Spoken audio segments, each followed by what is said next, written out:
this is the top 5 rarest airsoft replicas. We've got a bunch of absolutely mythical airsoft replicas to talk about, but first, like, comment, subscribe, or I'll turn off all the alarms in your phone. Good luck waking up on time, buddy. The Jac BattleMaster is the first full auto airsoft replica ever made. Yeah, the first one. You know I ain't playing with this list. Jac, also known as Japan Arms Collection, is one of the OG Japanese airsoft companies, and they made this thing back in 1985. This thing is so rare, I can't even find footage of it online. The BattleMaster is a replica of an obscure gun called the Bushmaster arm pistol. The tube at the top is actually where the BBs go, and it holds an amazing 30 BBs. The BattleMaster is gas operated, and like you see in this picture, you can just stick a can of green gas right into this thing and have it run. Don't let the simplicity fool you, because the gas system that this airsoft replica introduced is the original basis for the majority of airsoft gas replicas today. This thing changed the game when it released, but since it looks so weird and it really didn't fit that military aesthetic, it didn't become super popular. It's an ancient piece of airsoft history, and due to its lack of popularity, you won't be able to find one of these things, especially if you're not in Japan. The only listing I found on the internet for this thing is a $500 listing on Collector Airsoft. Safe to say you aren't getting one. The MGC Black Panther is a replica of a Ruger 1022 made by the legendary Japanese airsoft company MGC in 1987. It's a gas-powered replica that shoots exclusively in semi-auto. It has a 30-round magazine, and it shoots at around 400 FPS. When the Black Panther was released, full auto airsoft guns were still very expensive, yet dominant in the hobby. This replica, however, could challenge that power due to its range, capacity, and accuracy. This thing is the ancestor of the airsoft DMR. By choosing this replica, airsofters would pick range and accuracy over rate of fire and output. It's interesting to see where these standard airsoft concepts got their roots. The Black Panther is actually built pretty well. It's made of fiberglass resin, making it very strong, and it even has a rail for attaching an optic. I will say though, the MGC Black Panther is also the most affordable airsoft replica on this list, which is not saying much, because if you want to get one of these rare things, you're gonna have to drop a cool $400, which is honestly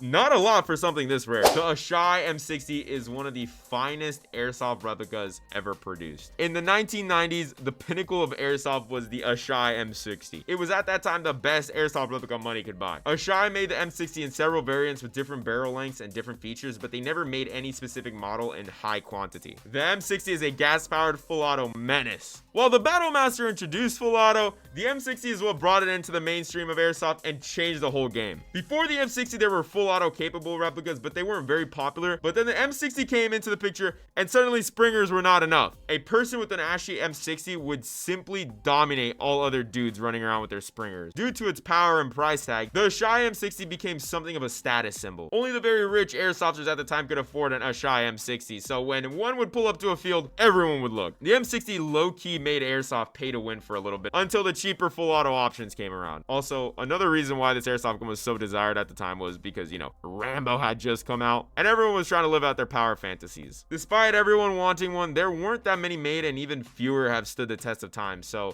getting your hands on an Asai M60 is very hard. If you want to get one, you could get yourself one for the low price of $1,300. Yeah, good luck with that. The Tanaka WZ63 is an MFing beauty. This is a replica of the Polish PM63 released by Tanaka in 1993. Whole lot of threes in there. Obviously, it's super old and rare, but what really makes it special is its ridiculous recoil. Not only is it complex in its operation, but the actual recoil is absurd. I bet it's on par with the real PM63. I hit myself in the face with the recoil of my Makarov. I'd probably knock myself out with this thing. If you couldn't tell, the gas consumption on this thing is absurd. The WZ63 has really good build quality. It has that 90s classic quality, if you know what I'm talking about. But no matter how well this thing was built, years of that crazy kickback is going to destroy it over time. Nowadays, there are very few of these things around. If you want to get yourself a Tanaka WZ63, you're looking at spending a cool $1,400. Yeah, $1,400 is the going price for one of these things. So you're gonna have to decide if you want the WZ63 or pay your bills this month. The Asai Walther 2000 is the rarest airsoft gun,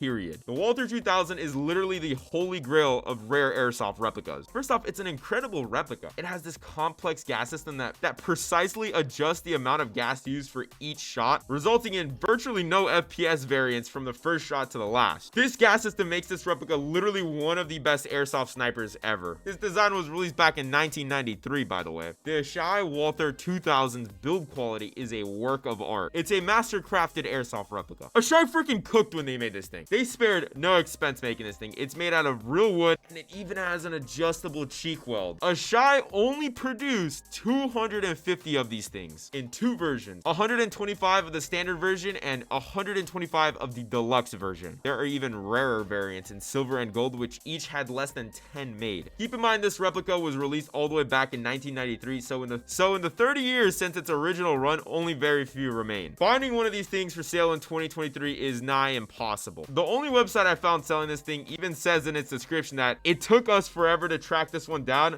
We highly doubt that we will ever be able to acquire another. They're just that rare. So if you really want an Asai WALTHER 2000, how much would you have to spend? Well, you're looking at dropping a cool $3,800 to get your hands on one of these beauties. Listen, their mythical status earns that price tag. But that's basically it, guys. Thank you guys for watching this video. Make sure you like, comment, and subscribe. If you could have one of these replicas, which one would it be? For me, I think it's definitely the WA2000. Shout out to Hagen for this comment. It's cool that you held one, but when's the next video? I wasn't working on a video, but this comment knocked me back on my grind. Thank you, Hagen. You're goated for that. But yeah, guys, that's it. Have a good day. Remember, guys, you're loved, and go to the gym.